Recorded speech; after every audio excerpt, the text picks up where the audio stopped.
Good afternoon. My name is Erin Patchouli. I am co-chair of the Women in Science and Engineering Committee, WISE, along with Amy Winslow, who couldn't be here today, but her mom is here. Where's her mom? Laura Morris, thank you. So we have representation, so that's good. It gives me and Amy, if she was here, great pleasure to welcome all of you today to our spring edition of the WISE Speaker Series. Looking around the room, I see a lot of familiar faces, but a bunch of new faces too. Who's here for the first time? Awesome. All right, welcome. We're glad to have you here. That's great. Hopefully we'll see you at lots more events, either like this or other events at the museum. So the Museum of Science, Women in Science and Engineering Committee, WISE, is actually kicking off its 21st year of programming with the Museum of Science. Some of you, yeah. Some of you may recall that in the fall we actually had a 20th anniversary panel celebration. It was fantastic. And what this really means is occasions like this have happened more than 40 times where we've been able to really pay tribute and learn from fantastic STEM leaders and female colleague STEM leaders in the field. So it's really fantastic that here we are doing it again. So thank you again all for being here today. Amy, myself, and the WISE committee are really proud to partner with the museum to help really empower girls and women in STEM. That's really our mission. And there's a lot of things that go on both in programming and behind the scenes with the fantastic staff and educators here at the museum to make that happen.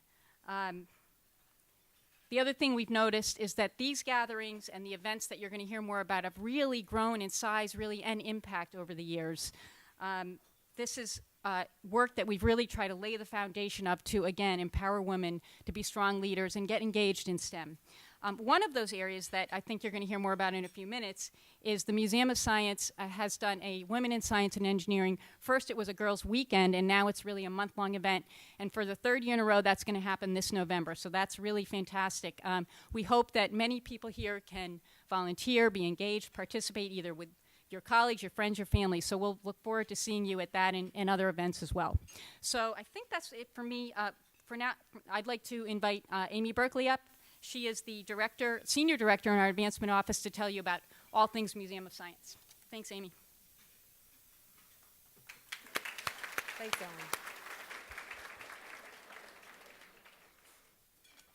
I have to say that we're going to talk a lot about women and girls in STEM, but I would like to make note of the men in the audience and give them a little round of applause.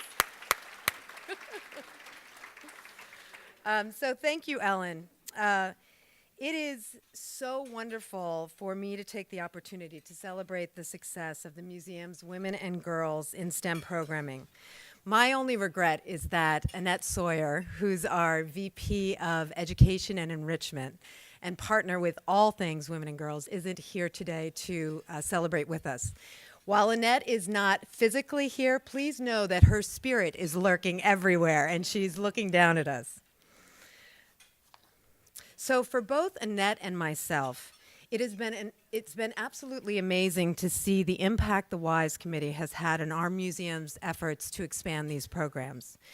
The WISE Committee, in their efforts to celebrate contributions of women in science, technology, engineering, and math, has jump-started an incredible movement at the museum.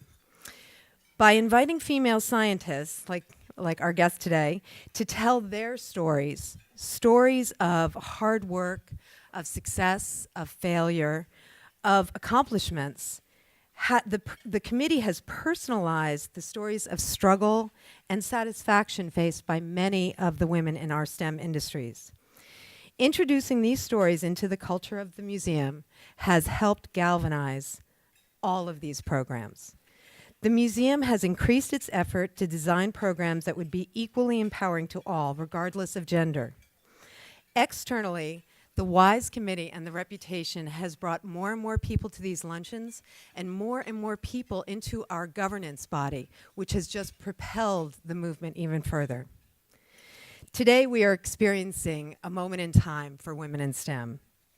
There is so much work still to be done, but so much of the work at the museum has been done by many of the people in this room. So you're going to have to indulge me for a moment, because when I look in this room, I see the faces of people who have made this happen. And I would like to take a moment to recognize that. So, excuse me. Will the women of the WISE committee pass? Sorry. I'm getting all choked up. I'm getting foot clamped. Will the WISE committee women please stand up, past and present? Thank you so much.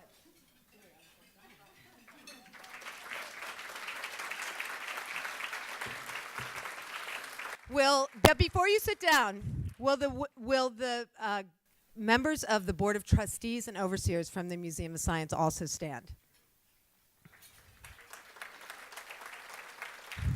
Will every person in this room, a museum educator and museum staff that designs these programs, please stand? I know, you're going to all... And every person here who has purchased a ticket to one of these luncheons or participated in our programs, I won't make you stand. I won't make you stand. I did have a vision of everyone standing, but, you know, things don't always work out.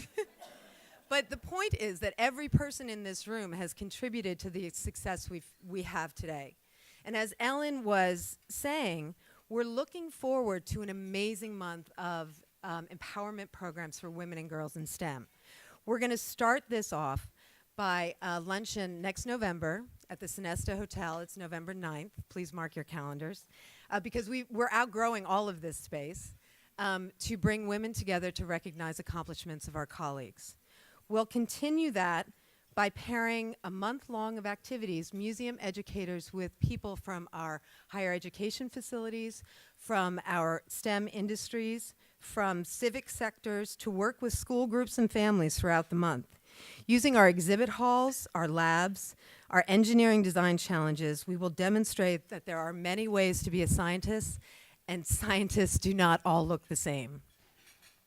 Akamai Technologies is, again, thank goodness, sponsoring our mentoring evening, which brings 250 undergraduate and graduate STEM females together with 100 STEM leaders.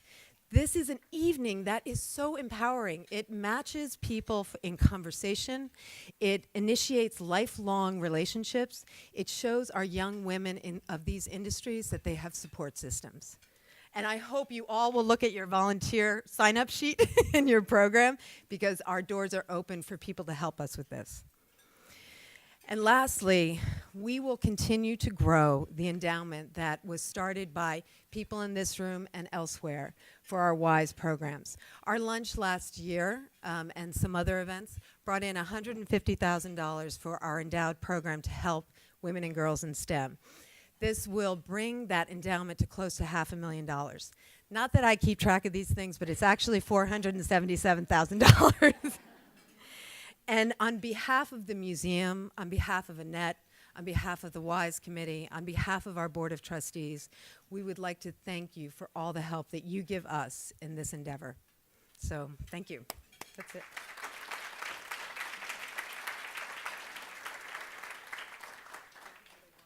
Thanks, Amy. Thanks. We are a group of lifelong STEM learners for sure in this room. This is awesome. So why don't you go ahead and enjoy your lunch. I'll be back up around 12:30 or so, and we'll kick off the rest of the program. Thank you. Great.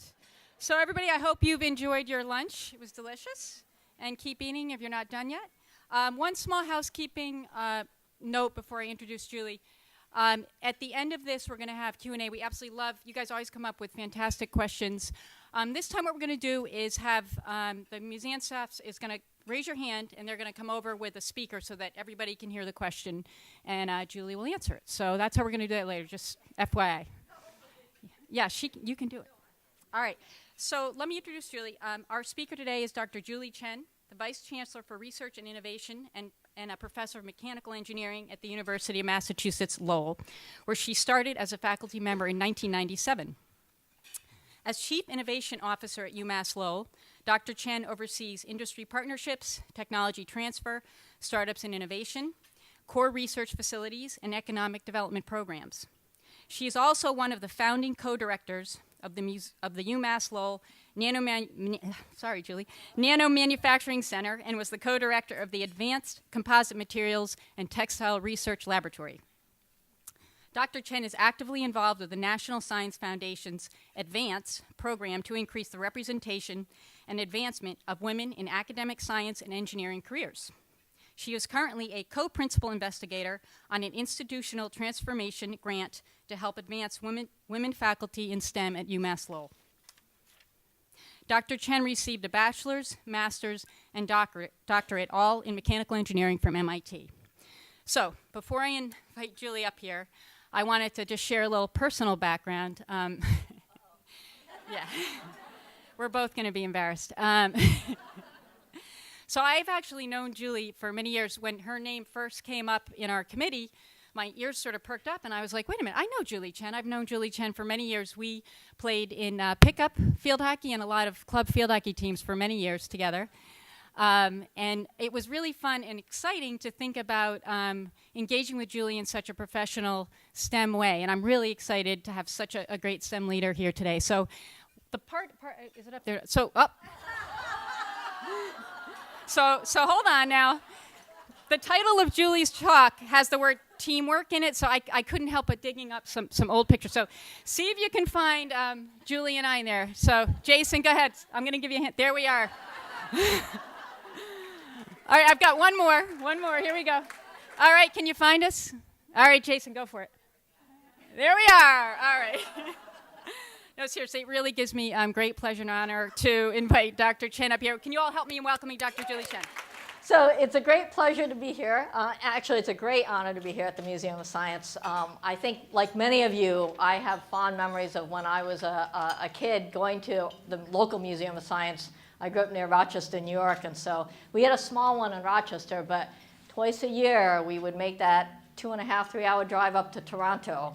And I could spend days at the Museum of Science. So the work that the Museum of Science does, I think, is so important for bringing up the next generation, right? Which is what we all care about. It's making sure that next generation sees the beauty and the impact of science and engineering. So let me talk a little bit, as you all know from the title of my talk and Ellen's introduction. There'll be some themes here related to sport, but really the theme is related to teamwork. Because if you remember nothing after the wine, depending on how much wine you've had, I believe that it is important for us to change the narrative about STEM. And I'll show a picture in a little bit. But the change the narrative in terms of understanding what STEM can be, what it should be, and in a way that it is appealing to a broad range of people. So not just one narrow definition of STEM, but a much more exciting, broad societal impact image of STEM that will hopefully encourage others to participate. So let me start with just one interesting graphic. How many people here were affected by Title IX? So a decent number, right? 1972, Title IX came into play. It was actually started as an educational act, which said that you couldn't basically limit people based on gender and a bunch of other things, right? It got used more in terms of making possible that women and girls could participate in sports, that there were equal numbers of teams for women and men to participate at the high school level, at the college level. And you can see from this graph, on the left is the participation of women, on the right is the blue is the participation in men. And from 72 to 2011, overall, the participation went for girls from less than 4% to 40%. Right, because of Title IX. And Title IX was not just for sports, but that's how it got implemented. Over that same period of time, what happened in women in STEM occupations? Well, we did well in social sciences, and I think it's interesting that they lumped life and physical sciences together, because I bet if you separated those out, they would look a little different. But we did well in that, right? Computer science started on an upward trajectory, and it's actually went down from the 1990. And in engineering, we went up to 12%, and people were going, "Ooh, yeah, I remember, right? In 1990, I was in grad school, and the big news, I was at MIT, was MIT brought in its class of freshmen, and it was 1/3 women, right? So everybody at the time said, 1/3 women, we're on our way to 50-50, right? 2011, how did we do? You know, we inched up 1%, right?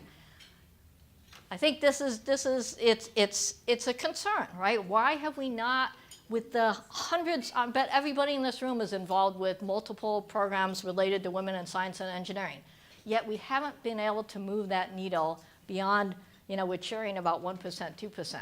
We're, you know, at 17, 18% total. That's not, we should be at 50-50. There's no reason that we're not at 50-50. And there's been a lot of studies to look at why, you know, we haven't been able to significantly move this needle for engineering and physical sciences and computer sciences. One in particular, one I'll mention, why so few. It's a study that was done by the AAUW, American Association for University Women. And there was a lot of, there were a lot of things in that study, but one thing that stuck with me is this sort of idea of persistence, right? Persistence.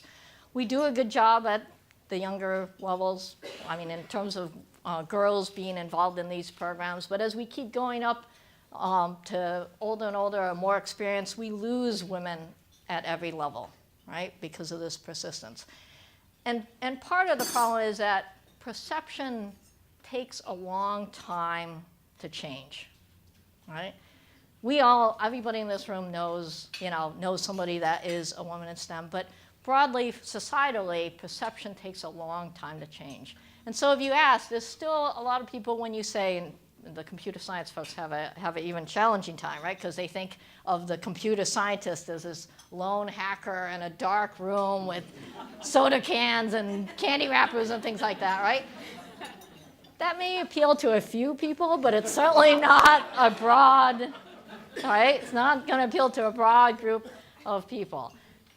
And then there's the other comment that people say, oh, you know, math is hard, right? Engineering is hard, right? I don't know about you, but medicine seems pretty hard to me too, right? Law is not a walk in the park. We're at 50% for those fields, right?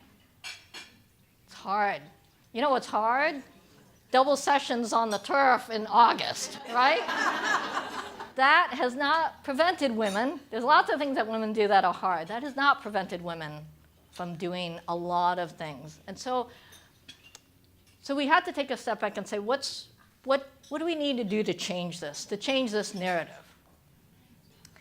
And one of the things I will hypothesize or support is this idea, again, as I said at the beginning, we need to change the narrative about what STEM means.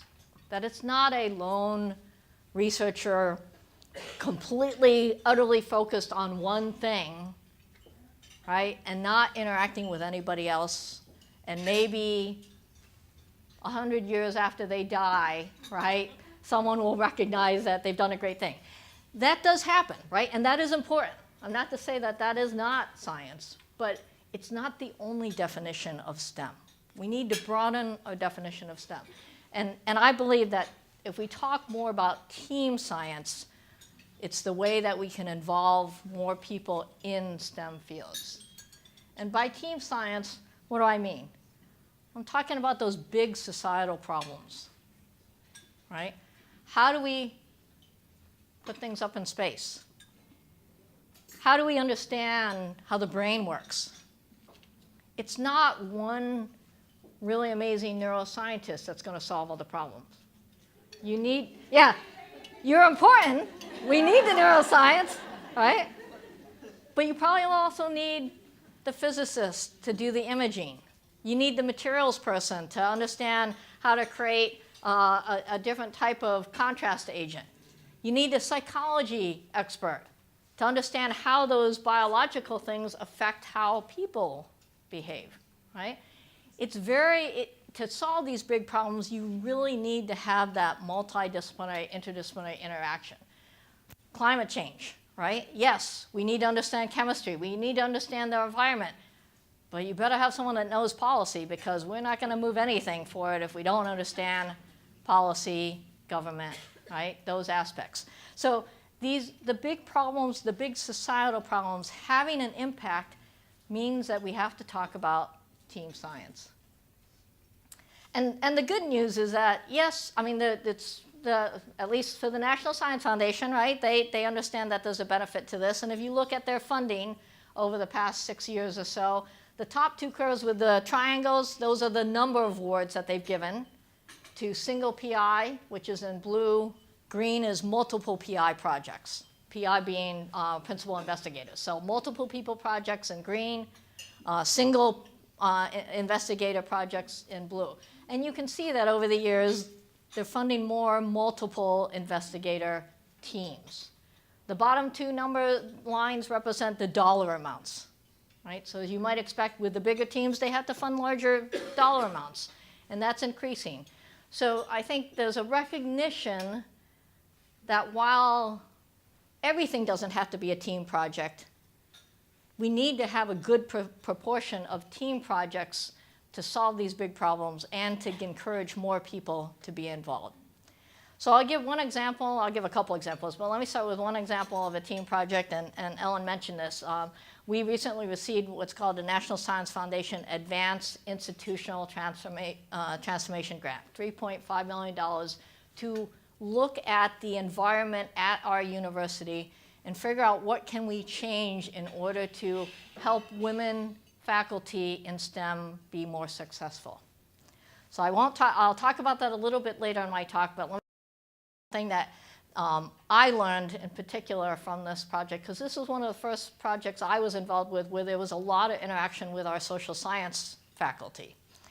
And one thing that I learned a lot, because I had mostly interacted with other science and engineering faculty before this, is that there's a very different language, right? The first thing you have to sort of do is make sure, oh, when you say that, you mean this, right?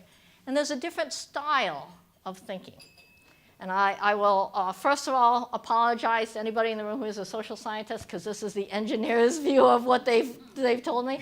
One of the things that I learned, right, I am an experimentalist, which means when I do an experiment, right, you get hundreds of data points, you plot mean, standard deviation, right, and so you said, oh, it's linear, or it's exponential. I talked to some of my social science colleagues who do qualitative research, right, and they say, yeah, we talked to 10 people, you know, we coded what they said, and so I was like, how can you base any conclusion on talking to 10 people, right? And what they said to me, they explained in simple language, because obviously it's not my expertise, they said, the important thing is, yes, you can send out a survey to 1,000 people and quantify and get all these numbers, but the qualitative research part of it tells you that you're asking the right questions, right? It does you no good if you have 1,000 responses to the wrong question. And so then the light bulb came on, and I was like, oh, okay, now I get it. It's the qualitative part and the quantitative part best works together so that you're asking the right questions, and then you can obviously make conclusions based on a broader pool. So that was one thing that I learned from the social science experts in the team. On the right side is something that they learned from us. So we were trying to think about graphics to talk about what we were doing, right? And one of them found this graphic and said, oh, this is really cool, right? All these things working together. So the engineers in the group looked at it and said, well, there's a problem. What's the problem? You see that? Yeah, that's locked. It won't go anywhere, right? Those gears are completely locked. And the social scientist said, oh, okay, right? So it's a simple example, but it's a great one of talking about how by working together, we teach each other, right? And we learn new things that we would never have learned if we sat in our office by ourselves, not talking to anybody else. And so I think it's important for us to keep encouraging this type of science to happen, not in isolation, but as a big part of what we do in terms of science. So let me give an example of something that I'm particularly excited about, because it blends my own research along with this idea of a big team working together to solve some interesting problems. So how many people here have been to Lowell? Yeah? Oh, wow. There's a lot of people. That's great. So Lowell, if you don't know the history of Lowell, textile industry, actually the home of the first industrialized textile mill in the 1800s. What happened after that is they realized, oh, we've got all these people here. We probably should educate them and help them get better. Started Lowell Textile Institute. 60 years later, there was a recognition that the technology was changing, that we were going away from wool and cotton and needing to go into more synthetic materials, polymers. And so they formed the first plastics engineering department in the mid-50s. Technology, I think we all feel this, right? It keeps changing in a faster and faster cycle. So 30 years later, composites, Kevlar, carbon, glass, right? Lightweight composites using both polymers and these other high-strength materials. And then some 20 years later, right? Nano, like really tiny things that you can't see unless you got a really expensive microscope, right? So we were awarded one of the National Science Foundation centers in high-rate nanomanufacturing, so that blended sort of a lot of the work that was being done in fibers and materials. And then another sort of less than 9 years later, we formed a partnership called HEROES with the Natick Soldier Center, looking at how we can adapt materials in a way to protect our soldiers, right? Whether it's flame resistance, whether it's biological, chemical, whether we were talking earlier about mosquitoes, right? One of the problems they have is with mosquito bites, and you don't want to put a whole bunch of chemicals on to prevent the mosquito bites. So can you change the clothing in a way to prevent the mosquito bite from happening? So all of these things happened, and most recently, we haven't had the grand opening yet, but we combined all these things into what's called the Fabric Discovery Center. And let me talk just a little bit about that Fabric Discovery Center. Because you might say, well, fabrics, that doesn't sound very broad or very high-tech, right? But really, the fabrics of today are amazing in terms of what we talk about and what problems that we're facing. So one example is certainly the blending of flexible electronics with these smart textiles. And we can talk about everything from conformal sensors that help your driverless car, self-driving car. We can talk about medical sensors, wearable sensors that now, instead of wireless ones in particular, so that somebody in the hospital bed isn't connected up to 100 different wires. So every time they have to go to the bathroom, right, everybody has to take everything off and reconnect when they get back in the bed. Or I know for one of the concerns I have is, right, aging parents. How long can they stay in the home? Hopefully it will be longer if we talk about sensors that are part of the everyday environment that can help us to understand when there's going to be a problem. And then the other piece of that is multifunctional adaptive clothing. So clothing that will change depending on the environment, depending on how hot, how cold, how humid, right? Things that can adapt and move, and so that they have many different functions and features. So these things, combined with the expertise we have up at Lowell in the polymer manufacturing, which means I can take a polymer material and I can make it in any shape that you want. A fiber, a film, a 3D shape. I can mix things into it to make it conductive or non-conductive. I can mix things into it to make it flammable or not flammable or flame resistant, right? Lots of things that we can do to create new materials and create new devices and structures.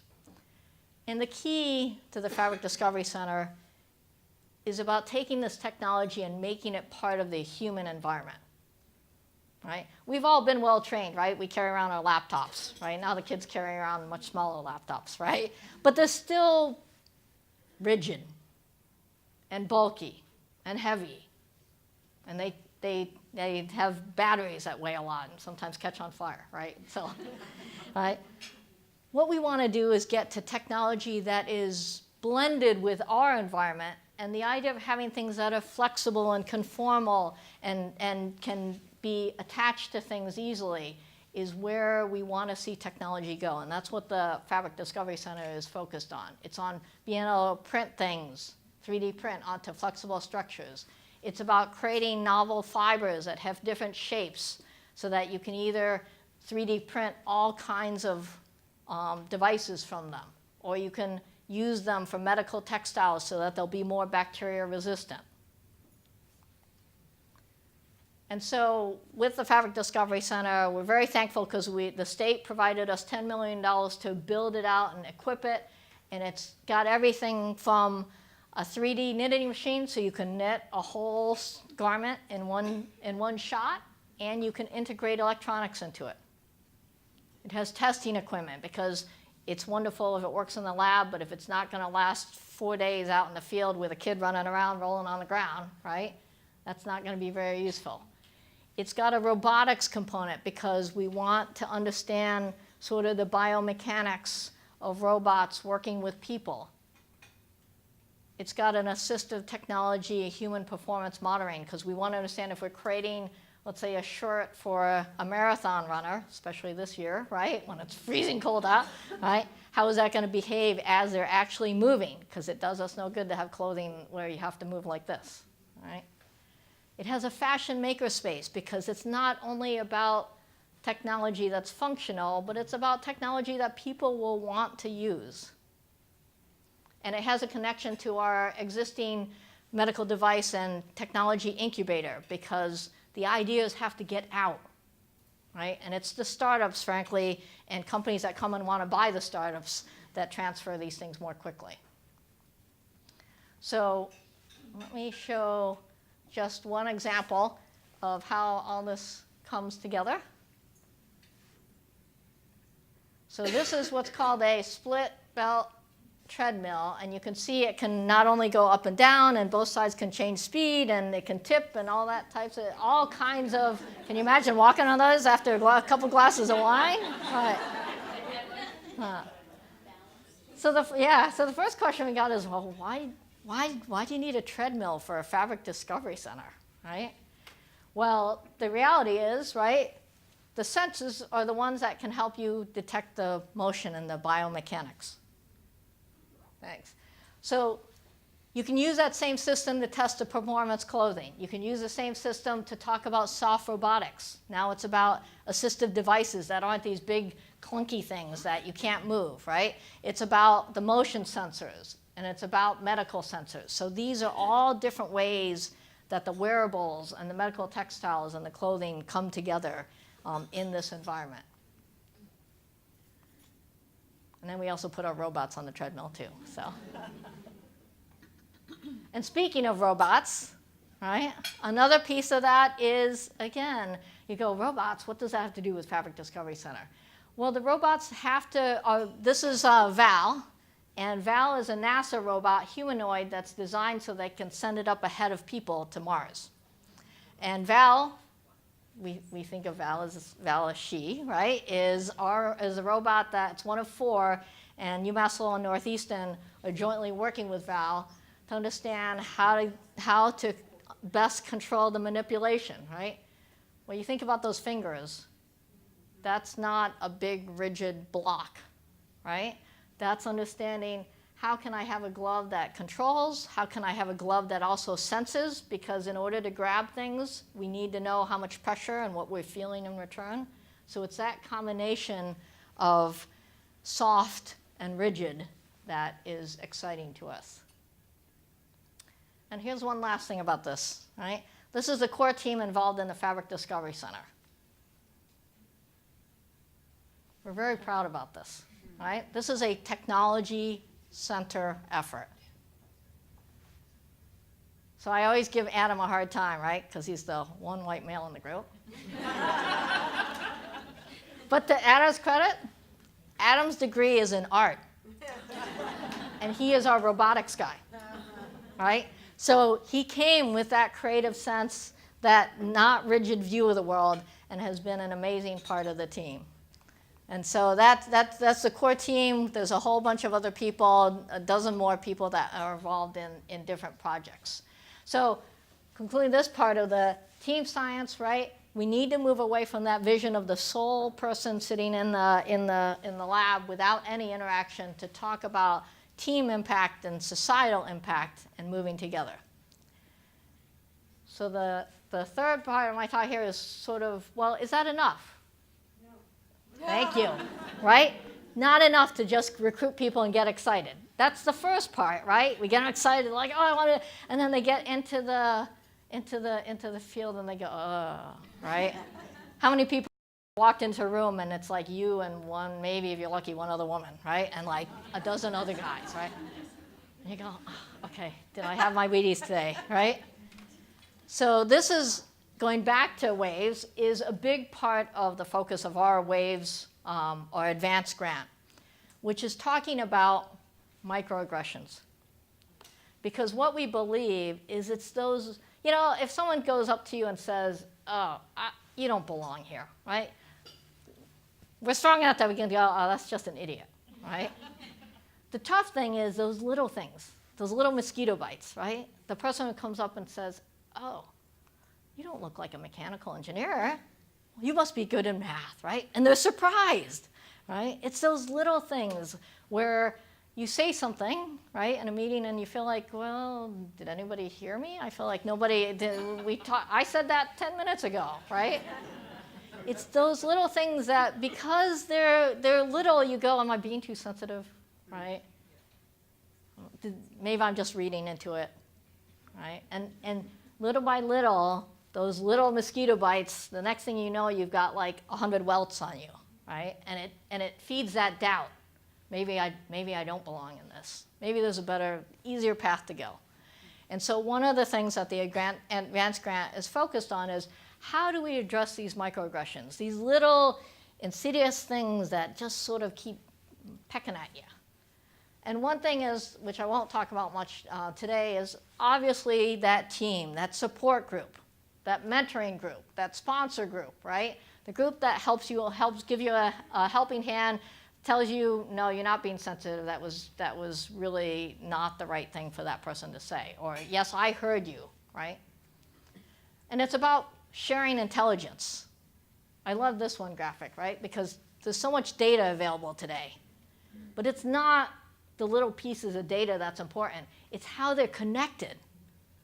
It's that intelligence that tells you that from talking to people that says, yeah, you know, I know that thing says that it's this, but in reality, that one's already wired and you want to go in this other direction, right?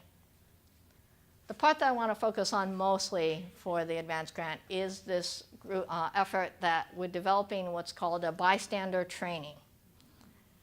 Because I think we've all been in that case where you see something and you're like, and it's like, oh, I should have said something. But that was like, you know, an hour later. It's like, I should have said something. And it's hard to respond quickly. And so the bystander training is all about role playing, right? So that you can identify and you know what to do in those situations. So you recognize it's like, oh yeah, my colleague just said something and then everybody ignored her. What can I do? And it's about practicing that so that when it happens, we get much better and much faster. And it's not just women, right? It's male allies, right? Knowing what to say, because there's a lot of men that have good intentions, but they're in the same boat. What do I say? What do I do? I don't want to call it out and make the person feel uncomfortable, right? The person who it was directed at. So it's about doing that bystander training so that we all know that what that person said was not appropriate, right? And that we help amplify the positive things that are happening, the ideas that are being put on the table, so that we all feel like we're part of what's moving forward. So it's addressing those different things, those subtle things, but yet insidious things. And so I will close with just a couple of exciting programs that welcome anybody who's interested to be involved with. There is something that is being set up called Sea Change, STEM Equity Achievement. And it's being hosted and championed by Shirley Malcolm at AAAS. And this was an idea that some colleagues of mine, Joyce Wong at BU and Paula Raymond at UMass Lowell, learned about a similar program in the UK called Athena Swan. Anybody heard of Athena Swan? Yeah. It's a program where instead of ranking, right? So it's not like in order to get to number 3, you got to push the person who's in that position out. But it's about institutions like a LEED certification showing that they're at a certain level of support for in this case, gender equity in STEM. And so you have to show that you have a plan, that you've made progress on the plan, that you're moving forward in order to get bronze and then to get silver and then to get gold.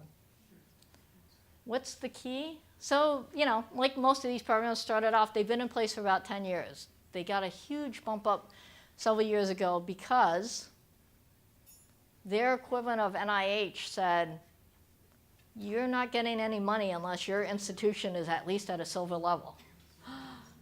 So, yeah, right? Suddenly, all the institutions that weren't at that level were like, best practices, where are the best practices, right?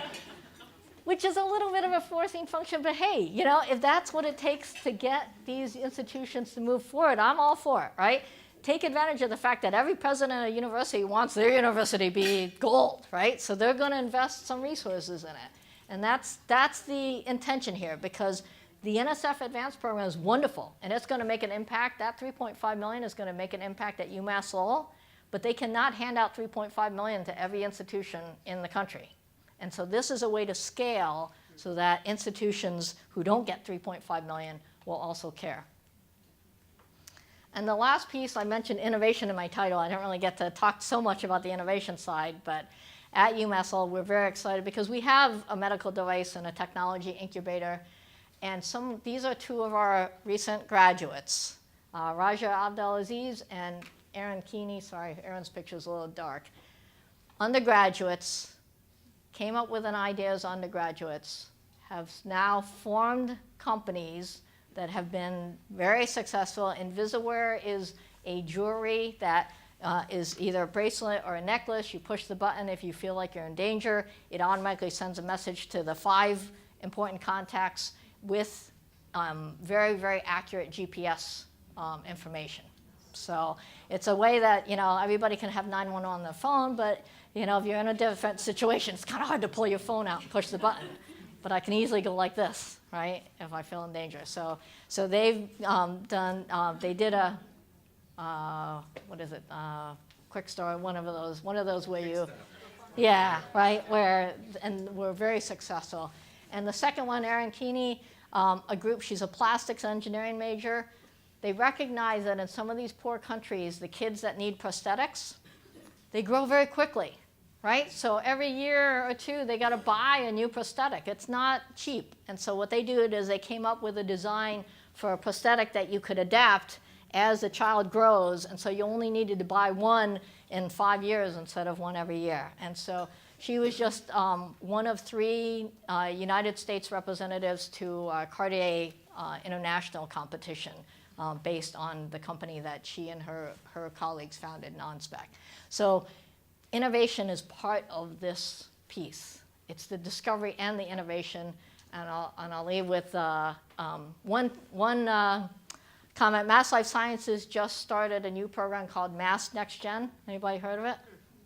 I know, Sue. What it is it's supporting women founders of startups in life sciences, right? Supporting not only with some money, but more importantly, with the mentorship of how do you succeed in getting a startup company out the door. And so they are, if anyone is here from a company that might have an interest, they are looking for companies to help because the companies are the ones that help provide the money to these women founders. So it's a very exciting program. So just to close, what I would like to say is, I think we all, you know, it's a little bit because everybody in this room cares about this issue, right? We all need to figure out together, right? How do we change the narrative? We need some of the branding marketing people to help us, right? How do we change the narrative and how do we change the environment so that the everyday environment that the women who we manage to recruit also changes and becomes something that we all want to be part of. So with that, thank you very much. And I couldn't resist. That's a picture of a few of our civil engineering, since it's commencement season, civil engineering grads from last year. So thank you. I'd be happy to answer any questions. Yeah. So my question is, you talked about the bystander training, and I think actually something happened at the museum that made me a light bulb go off once, that you did a study, or who was it who did this discovery? Discovery Center? Yeah. Lydia? Lydia.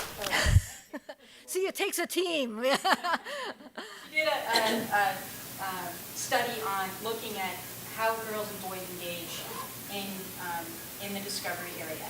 And one thing she found was that a lot of it was actually the parents. A girl would go to her mom and say, "Mom, I had a question about this," or "What does this mean?" And the mom would say, "Oh, go ask your dad." And similarly, you mentioned bystanders are also men. And so my question is, how do we get more men to volunteer, to go after that, to go take your bystander training? Yeah. I think that's part of it. The light bulb for me went off. We do all kinds of stuff to engage women and girls, and we do all sorts of stuff like this. And Right. But how do we get men into that, both from understanding a lot of times they are the decision maker and where a company or a university is going to invest? How do we get them more involved in sort of becoming good bystanders, I guess? Right. Excellent question. Because the reality is, right, we can't do it with just women. It has to be the men that are a big part of this. And so it's easier for us at the university, right? So as we're running this bystander training, we can encourage, with the support of the deans and the chairs, for all the faculty in that department to participate, right? And so, and it is interesting because we have, even in the small pilots that we've done, we've had some of the male faculty who are the ones that say, "Is this really a problem? I thought we had this solved," right? And these are science and engineering, right? So what they found is, you got to show them the data, right? It's not just anecdotal. That's not enough. Show them the data, right? And the role playing helps, because suddenly, when you do those, because the examples they role play are ones that they solicit from people. So these are real examples. Oh, I was in this thing and in a meeting with 3 people. It was me and 2 other guys, and the visitors kept directing all the questions to the 2 guys, right? And by seeing those real examples that they suddenly recognize, then the light bulb starts to go off, and then they go, "Oh, okay, I see it now," right? Suddenly I see it, and they are willing to say, now the next step is, what do I do, right? I see it, now what do I do? And that's what the role playing is all about. I think with the question is, how do you expand that then to the broader general public? And I don't have the answer to that, but I would think that, maybe there's a possibility with the museum, because you have that broader public coming in to do sort of short snippets as people come in of these role-playing exercises. But it is interesting. The role-playing makes a difference, because you see it, you practice it, and you see the impact, because they do different scenarios. What if you did this? What if you did that, right? And so our theater folks, speaking of interdisciplinary, our theater folks have been part of this effort, because they're the ones who understand sort of how to do the role playing.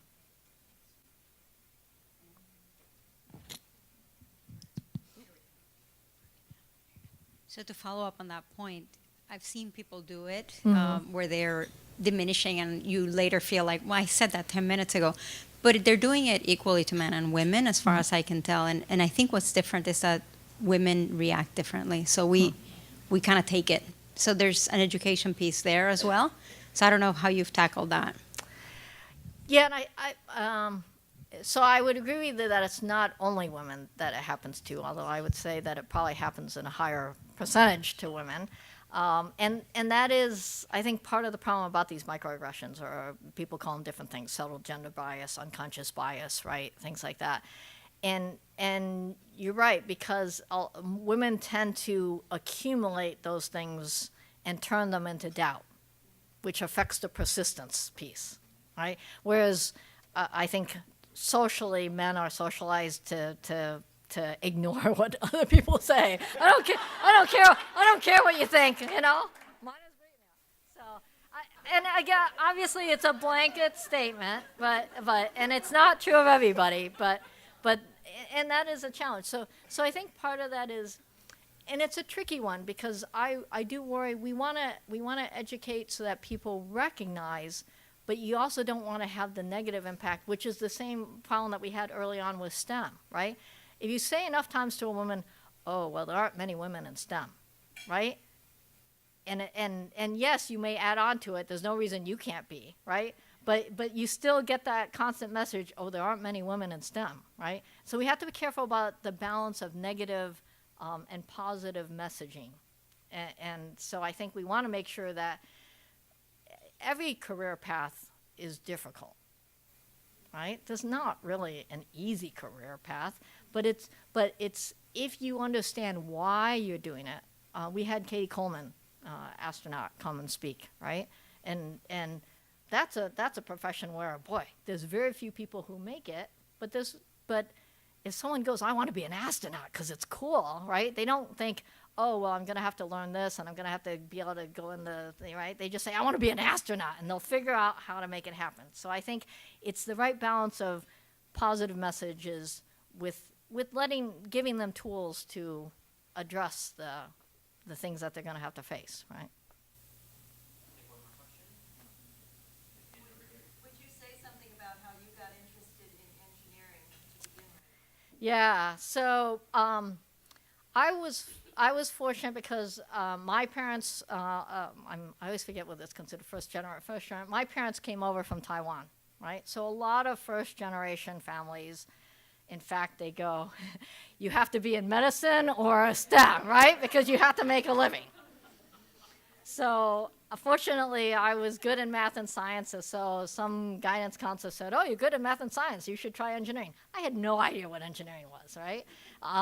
But I tried it, and I found that I liked it, but it wasn't, it's unfortunately, it's a bit accidental, right? Because if I hadn't had a guidance counselor say, you should try engineering because you're good in math and science, I don't know what I would have ended up with, right? Same thing, I had my parents' support because it was going to be a good paying job, right?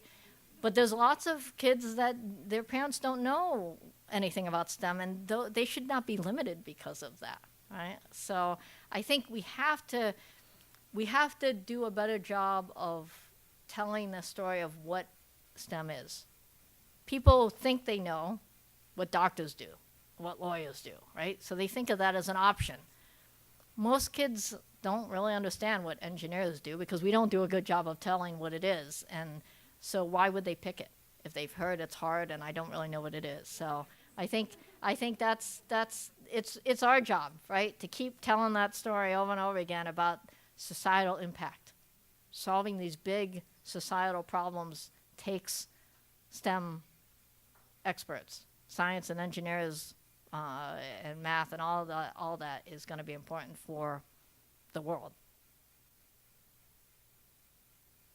I will tell you one quick story because it always amazes me. One of my very good friends, who's now an engineering professor at Harvard, she wanted to be a phys ed major. Very good athlete, right? Would have been an amazing phys ed teacher. Except her father said, I'm not paying for you to go. Right? She got a scholarship for ceramics. She had no idea what ceramic engineering was, right? Who knows what ceramic engineering is, right? And now, professor at Harvard has started a company, extremely successful, in the National Academy, right? We need to tell those stories. So, all right. Thank you.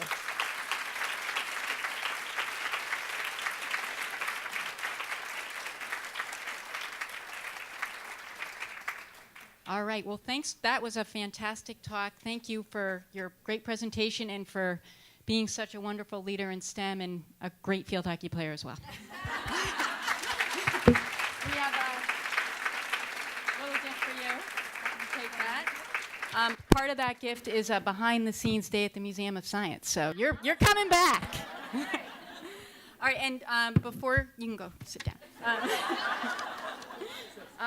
Let me make sure I didn't forget any important notes. Oh, one is in your program, there's a little card. If there's any volunteering that you'd like to do, certainly for the upcoming November event that Amy talked about, please fill out the card. Can the museum staff people raise your hands for a minute?